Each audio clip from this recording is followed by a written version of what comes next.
नमस्ते दोस्तों, स्वागत है आपका इस नए विश्लेषण में। आज हम किस्मत और सफलता से जुड़ी एक ऐसी डीप रूटेड सोच को डीकंस्ट्रक्ट करने वाले हैं जो प्रैक्टिकली हम सबके दिमाग में बसी हुई है। मतलब इस माइंडसेट के अंदर कि असली हकीकत क्या है, ये समझना अब लिटरली जरूरी हो गया है। तो बिना टाइम वेस्ट किए सीधे शुरू करते हैं और देखते हैं कि आज की ये चर्चा हमें कहाँ ले जाती है। तो जो होता है अच्छे के लिए होता है, एक ऐसी लाइन जो हम सबने न जाने अपने लाइफ में कितनी बार सुनी होगी, राइट। और सच कहूं तो इसमें कोई शक नहीं कि ये एक कमाल का सुकून देती है। जब हम फेल होते हैं या लाइफ में कुछ अनएक्सपेक्टेड कुछ बुरा हो जाता है ना, तो ये एक थॉट पास्ट के बोझ से आज़ाद होने में हमारी बहुत मदद करता है, ताकि हम शांति से आगे बढ़ सकें। लेकिन क्या कभी प्रैक्टिकली ठहरकर सोचा है कि इस लाइन का अंधाधुंध इस्तेमाल हमें किस दिशा में ले जा रहा है? और यहीं से उठता है एक सबसे बड़ा सवाल, क्या ये सच में एक बहुत गहरा ज्ञान है या फिर बस आंखें बंद करके पॉजिटिव रहने का एक खतरनाक बहाना? देखिए, अगर बिना कॉन्टेक्स्ट के, बिना रियलिटी को समझे हम इस कहावत पर ब्लाइंडली डिपेंड हो जाएं, तो ये हमें किसी सोल्यूशन की तरफ नहीं, बल्कि एक के बाद एक आने वाली लगातार फेलियर्स की तरफ धकेल सकता है। तो चलिए आते हैं अपने पहले भाग पर, एक मिसअंडरस्टूड फिलॉसफी यानी जहरीली सकारात्मक ताकत जाल। असली दिक्कत तब शुरू होती है जब ये सुकून देने वाली फिलॉसफी एक बैसाखी, एक क्रच बन जाती है। एक ऐसी बैसाखी जो हमें ज़रूरी तैयारी करने और सही फैसले लेने से रोकने लगती है। इस फर्क को थोड़ा ध्यान से समझते हैं। एक तरफ है बिल्कुल अंधी उम्मीद। इमेजिन कीजिए, कोई इंसान पिछले 30 साल से अपने घर की छत से कूद रहा है। उसे लगता है कि बस वो कूदकर आसमान के तारों को छू लेगा। क्यों? क्योंकि वो मेंटली बहुत पॉजिटिव महसूस कर रहा है। साउंड्स अब्सर्ड है ना? सुनने में ही कितना अजीब लगता है। और दूसरी तरफ है एक साइंटिफिक अप्रोच जो स्ट्रिक्टली कहता है कि भाई पढ़ाई करो, डेटा कलेक्ट करो और तारों तक पहुंचने के लिए एक प्रॉपर सिस्टम, एक रॉकेट बनाओ। बिना किसी लॉजिकल प्रोसेस के सिर्फ और सिर्फ पॉजिटिविटी से तारे नहीं छुए जाते। तो आखिर सही तरीका है क्या? सही रास्ता है वेल इन्फॉर्म्ड एक्शन, यानी एक पूरी समझदारी भरा कदम। इसका सीधा सा मतलब है एग्जीक्यूशन। पर कैसा एग्जीक्यूशन? वो जो गहरी समझ, थरो रिसर्च और ठोस आंकड़ों यानी ऑब्जेक्टिव डेटा पर आधारित हो, ना कि सिर्फ किसी अंधी उम्मीद या खोखली मोटिवेशन पर। देखिए, अगर लाइफ में सच में प्रोग्रेस करनी है ना, तो इस खोखली उम्मीद वाले फेज से बाहर निकलकर इस समझदारी भरे कदम को अपनाना ही पड़ेगा। There is no other way. चलिए इस बात को एक रियल वर्ल्ड एनालॉजी से समझते हैं। एक कैसीनो इमेजिन कीजिए, जहां एक परेशान जुआरी बैठा है। वो रूलेट टेबल पर बिना रुके लगातार पैसे लगाए जा रहा है। उसकी उम्मीद क्या है? कि किस्मत आखिरकार उसकी इस ब्लाइंड परसिस्टेंस का इनाम देगी और वो जीत जाएगा।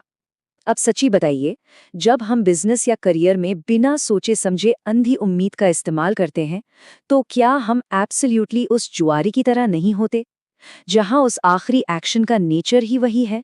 चाहे आप कितने भी होपफुल क्यों ना हो, मैथमेटिकल सर्टेनिटी के हिसाब से लॉन्ग टर्म में आपका नुकसान होना फिक्स्ड है। सोचिए कि अगर आपको भयंकर सरदर्द हो और आप पेट दर्द की दवाई खा लें, तो क्या होगा? ऑब्वियस सी बात है, राइट। अगर किसी भी बहुत अच्छी बात या सलाह को गलत संदर्भ यानी रॉन्ग कॉन्टेक्स्ट में अप्लाई किया जाए, जैसे दवाई तो टॉप क्वालिटी की है पर वो पेट दर्द की है और उसे सर दर्द के लिए खाया जा रहा है, तो क्या नतीजा निकलेगा? वो आपके दर्द को ठीक तो नहीं करेगी, उल्टा साइड इफेक्ट्स देकर हालत और बिगाड़ देगी। एग्जैक्टली यही होता है।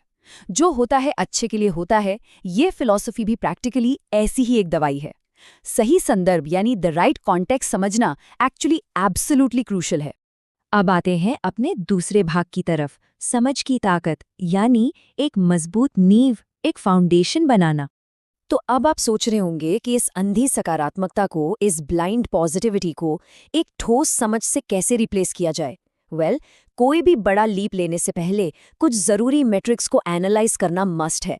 हमें देखना होगा कि पोटेंशियल रिस्क क्या है, अगर सक्सेसफुल हुए तो रिवॉर्ड्स क्या मिलेंगे, सफलता मिलने की एक्चुअल प्रोबेबिलिटी क्या है, मार्केट में कंपटीशन कैसा है, और इन सबसे इम्पॉर्टेंट, खुद की पर्सनल ताकत और कमजोरियां क्या हैं।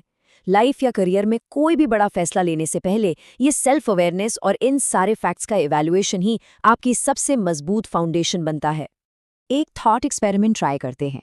जरा सोचिए, अगर किसी भी इंसान की पूरी लाइफ हिस्ट्री, आज तक के सारे काम, मार्क्स, डिसीजंस, बिहेवियर, लिटरली सब कुछ अगर एक एआई जैसे चैट जीपीटी में फीड कर दिया जाए, तो वो डेटा क्या निष्पक्ष फैसला, क्या अनबायस्ड डिसीजन सजेस्ट करेगा? हमें अपने खुद के पास्ट एक्शंस और कैपेबिलिटीज को इमोशनल कहानियों की तरह देखना बंद करना होगा और उन्हें ऑब्जेक्टिव डेटा की तरह देखने की आदत डालनी होगी। तभी एक साफ और क्लियर तस्वीर सामने आएगी। और जब हम फैसला लेने के लिए ये डेटा एनालाइज कर रहे होते हैं तो ये फिल्टर करना भी बहुत ज़रूरी है कि एडवाइस यानी सलाह आखिर किससे ली जाए। देखिए, एक तरफ बिल्कुल राइट वेज हैं, उन लोगों के पास जाना जो निष्पक्ष हैं, जैसे प्रोफेशनल करियर काउंसलर्स, उस फील्ड के अनबायस्ड एक्सपर्ट्स या प्रॉपर डेटा एनालिसिस करना। और वहीं दूसरी तरफ रॉन्ग वेज भी हैं, वो स्वार्थी इंस्टीट्यूशंस जिनका मोटिव बस आपसे पैसा निकालना है, या फिर वो रिश्तेदार जिन्हें उस स्पेसिफिक फील्ड की एक्चुअली कोई प्रैक्टिकल नॉलेज नहीं है। तो in short, data driven expert advice और सेल्फ सर्विंग एडवाइस के बीच का डिफरेंस हमें पहचानना ही पड़ेगा। और इसी के साथ बढ़ते हैं तीसरे भाग पर, टेकिंग वेल इन्फॉर्म्ड एक्शन। एक ऐसी कार्रवाई का ब्लूप्रिंट जो डायरेक्ट एग्जीक्यूशन पे फोकस करता है। अब टाइम आ गया है इस पूरी प्रैक्टिकल नॉलेज को असली जिंदगी में उतारने का। एग्जीक्यूशन के इन 4 लॉजिकल स्टेप्स को ठीक से समझते हैं। स्टेप 1, रिस्क्स को थॉरली समझें। स्टेप 2, अपनी कैपेबिलिटीज और वीकनेसेस को ऑब्जेक्टिवली एसेस करें। स्टेप 3, डीप रिसर्च करके पूरा डेटा गैदर करें। और फाइनली स्टेप 4, हर एक स्टेप को ध्यान से स्टेप बाय स्टेप एग्जीक्यूट करें। यहाँ नोटिस करने वाली बात यह है कि एक्शन लेना सबसे आखिरी कदम है। एक्शन फॉर श्योर हमेशा पूरी कैलकुलेशन और रिसर्च के बाद ही आना चाहिए। और अगर इन कदमों को बाईपास करके बिना समझे काम किया जाए तो क्या होता है? एक विविध एनालॉजी देता हूँ। सोचिए, गाड़ी फुल स्पीड में चल रही है। ठीक टाइम पे ब्रेक दबाने की बजाय अगर कोई कंटिन्यूसली एक्सेलरेटर दबाया जा रहा है, जिससे गाड़ी लगातार ठोक रही है, और फिर फाइनली कार क्रैश होने के बाद वो बंदा किस्मत को दोष दे के चलो यार, जो होता है अच्छे के लिए होता है, तो ये क्या हुआ? अगर हम एक ही फ्लॉड स्ट्रैटेजी को बार बार रिपीट करके अलग आउटकम एक्सपेक्ट कर रहे हैं, तो सीरियसली वो ऑप्टिमिज्म नहीं है, वो सीधा सीधा रियलिटी के मैकेनिक्स को इग्नोर करना है। तो एग्जैक्टली प्रैक्टिकली करना क्या चाहिए जब गाड़ी बार बार थूक रही हो, यानी जब हमें लाइफ में रिपीटेड सेटबैक्स मिल रहे हो? सबसे पहले बहाने बनाना टोटली बंद करना होगा। अपनी स्पेसिफिक स्ट्रैटेजिक एरर को ढूंढ कर निकालना होगा, फिर अपनी अप्रोच को एडजस्ट करना होगा, और सबसे इंपॉर्टेंट स्टेप, खुद को बिना बेवकूफ बनाए ओपनली अपनी गलतियों को मानना होगा। देखिए, सेटबैक्स आते हैं, दैट्स एब्सोल्युटली नेचुरल, पर उन्हें अनकंफर्टिंग कहावतों के पीछे छुपाने की बजाय उनसे फीडबैक लेकर आगे की स्ट्रैटेजी ठीक करनी चाहिए। अब हम आते हैं इस चर्चा के चौथे और आखिरी भाग पर, सफलता और असफलता की नई परिभाषा। उस ओरिजिनल कहावत का सच में असली मतलब। अपनी इस पूरी फिलॉसफी को फुल सर्किल लाते हुए वापस उस शुरुआती थॉट पर चलते हैं। एक ऐसी लाइफ को ऑब्जर्व कीजिए जो सिर्फ डिजायर, डर और ब्लाइंड पॉजिटिविटी के आसपास घूमती है। ज्यादातर लोगों की जिंदगी एग्जैक्टली ऐसे ही चलती है। पर अब उसके मुकाबले एक ऐसी लाइफ को इमेजिन कीजिए जो पूरी तरह से कंटिन्यूअस अंडरस्टैंडिंग यानी लगातार समझ पर एंकर्ड है। एक फर्क है दोनों में।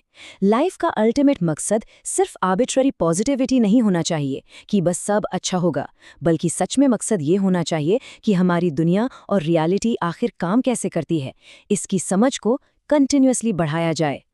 और जब हम इस कंटिन्यूअस अंडरस्टैंडिंग को अपनी लाइफ का सेंटर पॉइंट बना लेते हैं ना, तब उस इनिशियल कोट का बिल्कुल सही और प्रोफाउंड मतलब समझ आता है कि अगर आपकी अपने बारे में और इस दुनिया के बारे में समझ लगातार बढ़ रही है, तब जाकर जो होता है सच में अच्छे के लिए होता है। ये हमें क्लियरली बताता है कि सेटबैक्स तभी फॉर द गुड हैं जब हम उनसे एक्शनेबल विजडम निकालें, वरना गलत तरीके से फेल होना लिटरली सिर्फ फेल होना ही रह जाता है। तो इस पूरे विश्लेषण को खत्म करने से पहले एक प्रोवोक करने वाला फाइनल सवाल मैं आपके लिए छोड़ना चाहता हूँ। क्या आजकल जो सेटबैक्स आप फेस कर रहे हैं वो किस्मत की वजह से रिपीट हो रहे हैं, या इसलिए क्योंकि आपकी फंडामेंटल स्ट्रैटेजी अभी तक चेंज ही नहीं हुई है? ये एक ऐसी थॉट है जो आई एम श्योर आपको अपनी करंट स्ट्रैटेजीज का डीपली विश्लेषण करने पर मजबूर कर देगी। अपनी स्ट्रैटेजी और समझ को लगातार बेहतर बनाते रहना ही इस पूरी चर्चा का सबसे बड़ा टेकअवे है। समझने की आदत डालिए। आज के इस एक्सप्लेनर में बस इतना ही, फिर मिलेंगे।